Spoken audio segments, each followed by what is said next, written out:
Mga sangkay, viral ngayon sa social media itong nangyari doon sa Davao. Aba, hindi maganda itong pangyayari doon.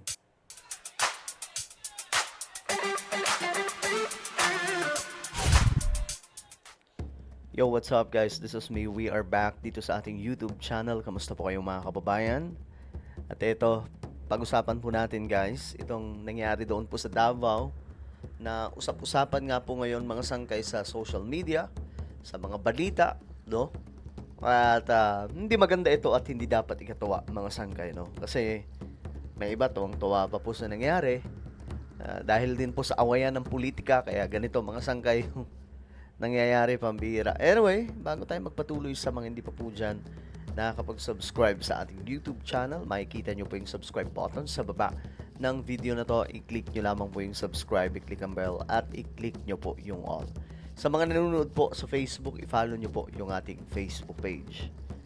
Okay, so ito po yun mga sangkay. Anyway, shoutout pala sa lahat ng mga solid sangkay na nanonood ngayon, no? Comment down below hashtag solid sangkay kasama po ang inyong mga lugar para magkakilala po tayo. Okay? Mabuhay kayo. Salamat sa patuloy na tiwala at panunood dito sa ating channel. Lalong-lalo na po yung mga sobrang tatagal na, no? Pambihira. Okay, so ito po yung nangyari, no? May pumanaw nga po mga sangkay, no? Doon sa Davao dahil po dito. Ayan.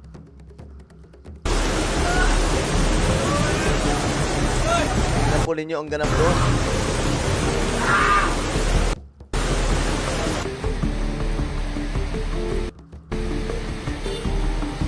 Grabing pagbaha to, oh.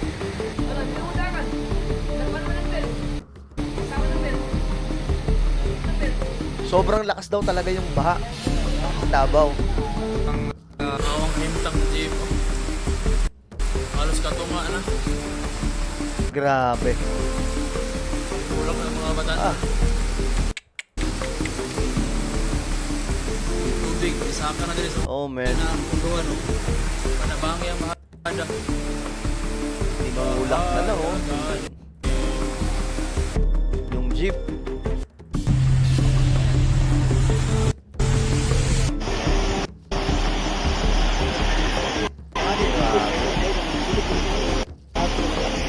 At alam nyo guys kung bakit nangyayari ito? Isa sa main reason talaga dito, tama si PBBM eh, yung climate change. Hindi matanggap ng mga DDS, mga sangkay, itong patungkol po sa climate change. Tumatawa pa nga daw. Tumatawa pa nga sila eh. Kasi yung Pangulo daw natin, sabog kasi hindi daw nakikita yung totoong nangyayari. Well, nakikita ni President BBM ang totoong nangyayari. Isa sa reason, maliban po syempre sa mga flood control na nilapastangan ng mga politiko, mga sangkay, yung climate change.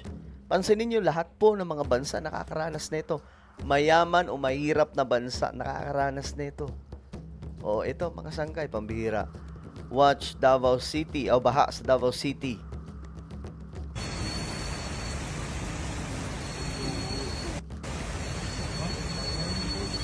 Grabe, no? Sobrang bahain pala ng Davao, no? Ano ba to? May mga ano ba sila? May mga flood control kaya ito?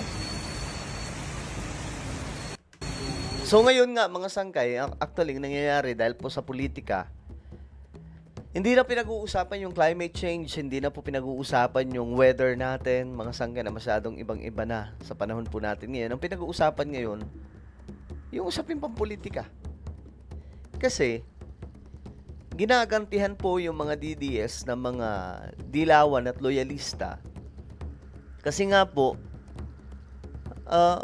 sinasabi nila na panay kayong reklamo sa ibang mga lugar, kagaya ng Metro Manila, malala naman pala kayo. Grabe naman palang baha, akala ko ba Singapore. So ngayon mga sangkay, gantihan na po ito at ngayon, medyo masasabi ko, talo sa argumento dito yung mga DDS dahil nga po, mahirap din po talaga i-explain to eh. Tingnan nyo mga sangkay, ito pa. Sobrang dami nito.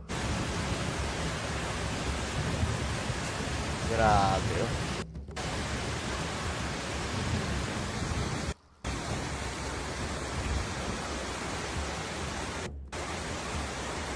Oh, yung ano, L3 van, no?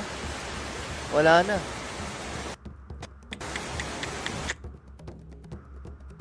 Ito. Kulit ang background music niya eh. Grabe yung baha, men. So walang pinagkaiba sa Metro Manila, ang Davao. Kaya nga sabi po ng mga loyalista ni PBBM at mga dilawan, akala ko ba mala Singapore yung lugar ninyo, bakit ganyan? Yan. Dahil po sa gulo ng politika, mga sangkay, grabe yung pati po yung gawa ng weather, nagiging bakbakan na nila, mga sangkay, kita nyo sa Metro Manila. Kapag may ganyan, sasabihin naman ng mga DDS, kita nyo, asa na yung pangulo nyo, gaganon yan, mga sangkay. Ito yung kanina. Tulak ng mga bata nun. Tinulak na lang, hindi na nakaandar eh. Kunduhan, no? Squat na ko dyan. Grabe. Nabangi ang bahada. Bahada gani. Dito makikita yung bayanihan ng mga Pilipino no, kapag may kalamidad. Kawawa. Is Davao City really giving Singapore the silence of DDS Davaoenos during last night's floods to protect the name of Davao and Duterte is so loud? Yan ang sinasabi ko, mga sangkayo.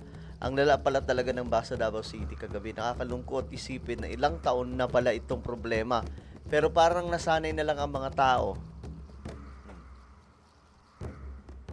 Totoo ba to, mga kababayan po natin sa Davao? Na ganito, matagal na pala itong nangyayari dyan? Ito, wala na itong halong politika. I'm not talking about politics.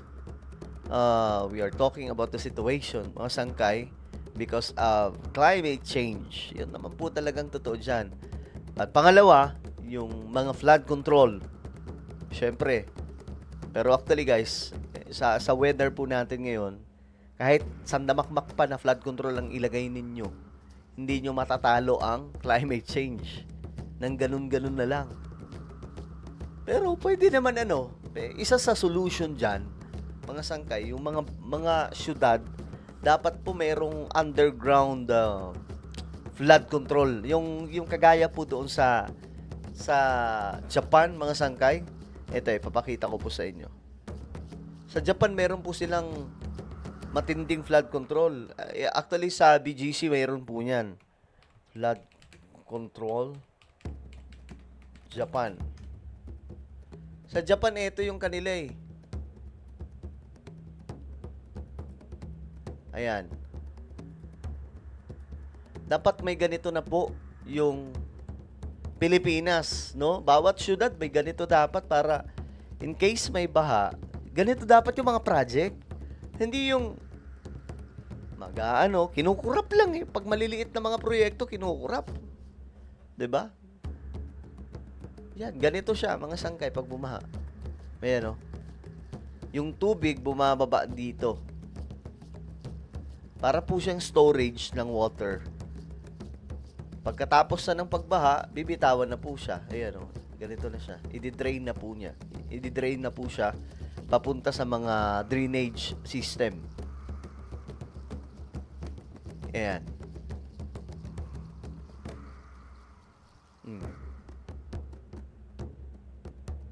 Sana may ganyan po, no? Kasi, pambihira.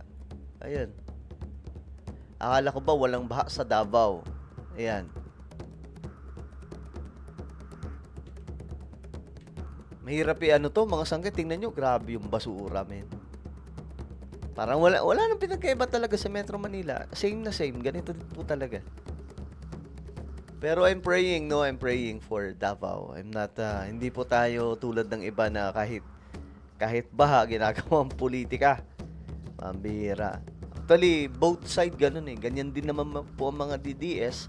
Kapag binabaha yung isang, halimbawa, lugar na pro-BBM, babakbakan din po nila. Ngayon, kamalas-malasan, sila pong ginagantihan naman ng mga PBBM loyalist at mga dilawan, pinklawan, mga sangkay. So, but I'm praying, no? I'm praying. No? Sabi dito, maganda pagkagawa ng flood control sa Davao City na may halagang 51 billion pesos. Yan daw po ang tatak Duterte. Sabi po nitong Pansit Habhab. Daming nagsasalita tungkol dito. Ayan, no? Ubas-ubas na. Grabe. Well, ano po ang inyong opinion tungkol po dito? Comment down below. Meron tayong YouTube channel. Ito po isang kay Revelation. Hanapin nyo po ito sa YouTube. Ngayon din, kapag nakita nyo na, i-click nyo po yung subscribe, i-click ang bell, at i-click nyo po yung all. Alright? So, ako na po ay magpapaalam. Mag-iingat pong lahat. God bless everyone.